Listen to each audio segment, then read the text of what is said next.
Был момент, когда множество археологов обратили внимание на засыпанные города, которые есть по всей планете.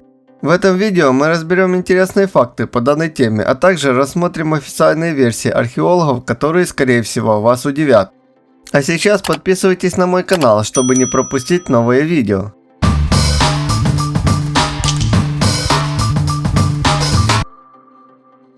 Для начала рассмотрим несколько самых распространенных версий историков по данной теме. Из-за непонимания реальной картины, как все происходило, одной общепризнанной версии по данному вопросу нет. Из множества аргументов можно выделить несколько. Первое. Так строили, специально закапывали здание в землю. Думаю, этот вариант можно даже и не комментировать. Второе. Это так проседают здания.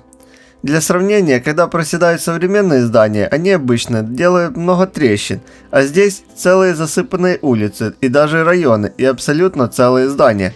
Местами встречаются даже целые окна. Третье. Это так нарастал культурный слой.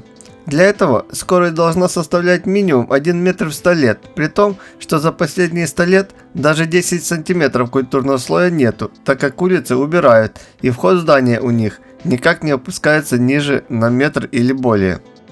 Четвертое. Данная тема имеет еще версию, что здания не были засыпаны, а грунт намыло водой в результате масштабного потопа. Как объяснить слои глины, в которых нету мусора, который был бы в огромных количествах принесен потоками воды? Ни одной из существующих версий не проходит элементарную проверку на логику, и поэтому я считаю их ошибочными. Рассмотрим несколько важных моментов, которые должна полностью объяснять реальная история того, что именно происходило в то время на Земле. Множество зданий имеют засыпанные этажи, а то и не один, где слои засыпки здания составляют 5-10 метров. Видно, что двери в здании расположены на засыпанных этажах, а современный вход в здание – это окно, которое прорезали и сделали из него дверь.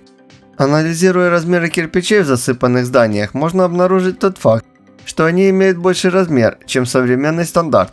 Это подтверждает тот факт, что катастрофа произошла именно в один момент, и все засыпанные здания имеют одну дату постройки – до 1830 года. Интересно то, что нету никаких письменных подтверждений, как будто цивилизация проснулась и совсем не помнит, а что происходило и что было.